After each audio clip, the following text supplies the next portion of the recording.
Hello students, good afternoon.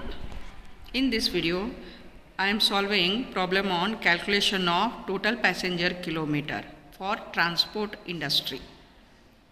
ಇದು 2024 question paper ಐತಿ Rani Chennamma university ಬೆಳಗಾವಿದು. Section B ದೊಳಗ 5 ಮಾರ್ಕ್ಸ್ ಇನ್ ಕ್ವಶನ್ ಐತಿ ಇಲ್ಲೇ. Let us go through the problem. Shiva Transport Company runs the following buses in Belagavi city and limits for 30 days in a month. Number of days ಎಷ್ಟು ಕೊಟ್ಟಿದ್ದಾರೆ ಅವರಲ್ಲೇ 30 days ಕೊಟ್ಟಿದ್ದಾರೆ. In month 30 days bus run ಆಗ್ತೈತಿ ಅಂತ ಹೇಳಿದ್ದಾರೆ. 10 buses of 30 passengers capacity. ಎರಡು fleet of buses ಇಲ್ಲಿ run ಆಗಕತ್ತೈತಿ. First ಫ್ಲೀಟ್ದೊಳಗೆ 10 buses ಇದಾವ, capacity ಐತಿ 30 passengers ಅದು. ನೆಕ್ಸ್ಟ್ ಫ್ಲೀಟ್ ಒಳಗೆ ಸೆಕೆಂಡ್ ಫ್ಲೀಟ್ ಒಳಗೆ 10 ಬಸ್ಸಸ್ ಅದಾವ, 45 ಪ್ಯಾಸೆಂಜರ್ ಕೆಪಾಸಿಟಿ ಐತಿ. ಯಾವಾಗ ಪ್ಯಾಸೆಂಜರ್ಸ್ ಕೆಪಾಸಿಟಿ ಬೇರೆ ಬೇರೆ ಐತಿ, ನಮಗೆ ಬೇರೆ ಬೇರೆನೇ ಪ್ಯಾಸೆಂಜರ್ ಕಿಲೋಮೀಟರ್ ಕ್ಯಾಲ್ಕುಲೇಷನ್ ಮಾಡಿ ಆಮೇಲೆ ಟೋಟಲ್ ಮಾಡ್ಕೋಬೇಕು. Further information given. On an average each bus makes 10 trips. Number of trips ಎಷ್ಟು ಅದಾವ 10 ಅದಾವ. Distance of 15 kilometers. ಡಿಸ್ಟನ್ಸ್ ಎಷ್ಟೈತಿ 15 kilometer ಐತಿ. In each trip with 80% seat occupied. Occupancy ಎಷ್ಟೈತಿ 80% ಐತಲ್ಲ. ಓಕೆ, ನೆಕ್ಸ್ಟ್ ಏನು ಹೇಳಿದಾರ, ಬರೀ ಇಷ್ಟಕ್ಕನ್ನ ಇಲ್ಲಿಗೆ ಪ್ಯಾಸೆಂಜರ್ ಕಿಲೋಮೀಟ್ರ್ ಕ್ಯಾಲ್ಕುಲೇಷನ್ ಮಾಡುವಂಥ ಇನ್ಫಾರ್ಮೇಷನ್ ಮುಗೀತು. ಆದರೆ ಇಲ್ಲಿ ಇನ್ನೂ ಒಂದು ಹೆಚ್ಚಿನ ಕ್ಯಾಲ್ಕುಲೇಷನ್ ಏನು ಹೇಳ್ಯಾರ ಅಂದ್ರೆ 5 buses are kept away for the road from the road for repairs. ರಿಪೇರ್ಸಿಗೆ ಅಂತೇಳಿ 5 ಬಸ್ಸನ್ನು ತೆಗೆದಿಡಾಕತ್ತೇವಿ ಅಂತ ಹೇಳ್ಯಾರ. 5 ಬಸ್ ಯಾವ್ದ್ರೊಳಗಿಂದ, ಫಸ್ಟ್ ಫ್ಲೀಟ್ ಒಳಗಿಂದ ಸೆಕೆಂಡ್ ಫ್ಲೀಟ್ ಒಳಗಿಂದು. ಎರಡೂ ಕೆಪಾಸಿಟಿ ಬೇರೆ ಬೇರೆ ಇರೋದ್ರಿಂದ ನಾವು 5 ಬಸ್ ಅಂತ ಡೈರೆಕ್ಟಾಗಿ ಡಿಡಕ್ಟ್ ಮಾಡಿ ಆಮೇಲೆ ಕ್ಯಾಲ್ಕುಲೇಷನ್ ಮಾಡಿದ್ವಿ, ತಪ್ಪಾಗತ್ತೆ. ಅದಕ್ಕೆ ನಾವು ಏನು ಮಾಡಬೇಕಾಗ್ತೈತಿ, ಫಸ್ಟಿಗೆ ಪ್ಯಾಸೆಂಜರ್ ಕಿಲೋಮೀಟ್ರ್ ಕ್ಯಾಲ್ಕುಲೇಷನ್ ಮಾಡ್ಕೋಬೇಕು. ಅದು 40 ಬಸ್ಸಿಗೆ ಇರತ್ತಾ. ಅದರೊಳಗೆ 40 ಬಸ್ಸಿಗೆ ಟೋಟಲ್ ಪ್ಯಾಸೆಂಜರ್ ಕಿಲೋಮೀಟ್ರ್ ಬಂದದ್ದನ್ನು 5 ಬಸ್ಸಿಗೆ ಎಷ್ಟು ಅಂಥೇಳಿ ಕ್ಯಾಲ್ಕುಲೇಟ್ ಮಾಡಿಕೊಂಡು ಡಿಡಕ್ಟ್ ಮಾಡಬೇಕಾಗ್ತೈತಿ. ಅದನ್ನು ನೆಕ್ಸ್ಟ್ ಸ್ಟೆಪ್ ಒಳಗೆ ನಾನು ನಿಮಗೆ ಹೇಳಾಕತ್ತೀನಿ. ಫಸ್ಟಿಗೆ ಏನು ಮಾಡ್ಬೇಕು, ನಾವೀಗ ಕ್ಯಾಲ್ಕುಲೇಷನ್ ಆಫ್ ಪ್ಯಾಸೆಂಜರ್ ಕಿಲೋಮೀಟ್ರ್ ಮಾಡಬೇಕೈತಿ. ಇನ್ಫಾರ್ಮೇಷನ್ ಏನೇನು ಕೊಟ್ಟಿದ್ದೈತಿ ಅದನ್ನು ನೋಡೋಣ ಅಂತಿಲ್ಲ. ವಾಟ್ ಈಸ್ ಗಿವನ್, ಏನು ಕೊಟ್ಟಿದ್ದಾರೆ ಪ್ರಾಬ್ಲಮ್ ಒಳಗೆ. ನಂಬರ್ ಆಫ್ ಬಸ್ಸಸ್ 10 ಅದಾವ ಫಸ್ಟ್ ಫ್ಲೀಟ್ ಒಳಗೆ. ಪ್ಯಾಸೆಂಜರ 30 ಐತಿ, days 30, trips 10.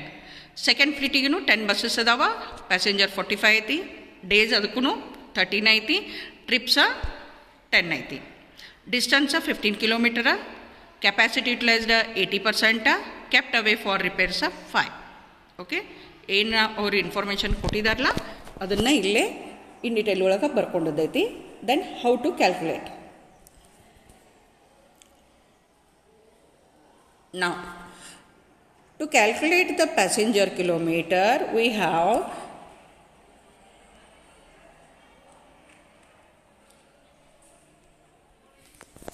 formula that passenger kilometer calculation ಗೆ ಫಾರ್ಮುಲಾ ಏನೈತಿ ಅಂದ್ರೆ number of buses into distance into days into trips into capacity utilised. ಈ ಫಾರ್ಮುಲಾನ ನಾವು ಯೂಸ್ ಮಾಡಕತ್ತೀವಿ. ಎಲ್ಲನೂ ಏನೈತಿ ಅಂತಂದ್ರೆ ಮಲ್ಟಿಪ್ಲೈ ಮಾಡೋದೈತೆ ನಮಗೆ. Bus, distance, days, trips, capacity and capacity ಯುಟಿಲೈಸರ್ನ ನಾವೇನು ಮಾಡಬೇಕು, ಮಲ್ಟಿಪ್ಲೈ ಮಾಡಬೇಕೈತಿ.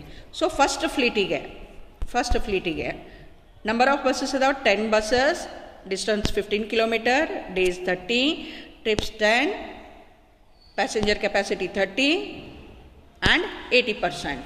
ಕೆಪಾಸಿಟಿ ಯುಟಿಲೈಸರ್ 80% ಐತಿ.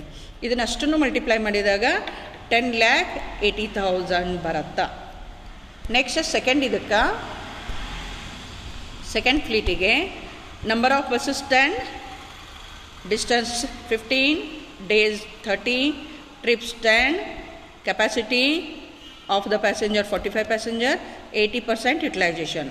ಇದನ್ನಿಷ್ಟನ್ನು ಮಲ್ಟಿಪ್ಲೈ ಮಾಡಿದಾಗ 16,20,000 ಬಂತು ನಮಗೆ. ಓಕೆ, ಇದು ಎರಡು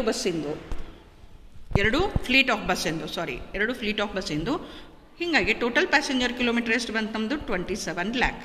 ಓಕೆ, 27 lakh. ಅದರೊಳಗೆ ಏನು ಹೇಳ್ಯಾರ, 5 buses kept away from the road ಅಂತ ಹೇಳ್ಯಾರ, ಅಂದರೆ ರಿಪೇರ್ಸಿಗೆ ತೆಗೆದಿಟ್ಟೇವಿ ಅಂತ ಹೇಳ್ಯಾರ. ಟೋಟಲ್ 20 ಬಸ್ಸಿಗೆ 27 ಲ್ಯಾಕ್ ಪ್ಯಾಸೆಂಜರ್ ಕಿಲೋಮೀಟ್ರ್ ಆಗೈತಿ. ಹಂಗಾದ್ರೆ 5 ಬಸ್ಸಿಗೆ ಎಷ್ಟು ಅಂಥೇಳಿ ಕ್ಯಾಲ್ಕುಲೇಷನ್ ಮಾಡ್ತೇವೆ ನಾವು ಅಲ್ಲಿ. ಅದು ಮಾಡಿದ ಹೊತ್ನ್ಯಾಗ 6,75,000 ಬರತ್ತಾ. 5 ಬಸ್ಸಿಂದು ರಿಪೇರ್ಸಿಗೆ ಏನು ತೆಗೆದಿಟ್ಟೇವಲ್ಲ ಪ್ಯಾಸೆಂಜರ್ ಕಿಲೋಮೀಟ್ರ 6,75,000 ಬರತ್ತಾ. ಓಕೆ, ಈ ಟೋಟಲ್ ಪ್ಯಾಸೆಂಜರ್ ಕಿಲೋಮೀಟ್ರ್ ಒಳಗೆ ಅದನ್ನು ಡಿಡಕ್ಟ್ ಮಾಡಿದ್ದೀವಿ ಅಂತಂದ್ರೆ ನೆಟ್ ಪ್ಯಾಸೆಂಜರ್ ಕಿಲೋಮೀಟ್ರ್ ಬರತ್ತಾ 20,25,000 ಪ್ಯಾಸೆಂಜರ್ ಕಿಲೋಮೀಟ್ರ್ ಅಂಥೇಳಿ. It is the way of solving or knowing the total passenger kilometer. Please like, share and subscribe my channel for more problems on costing methods and techniques subject. Thank you.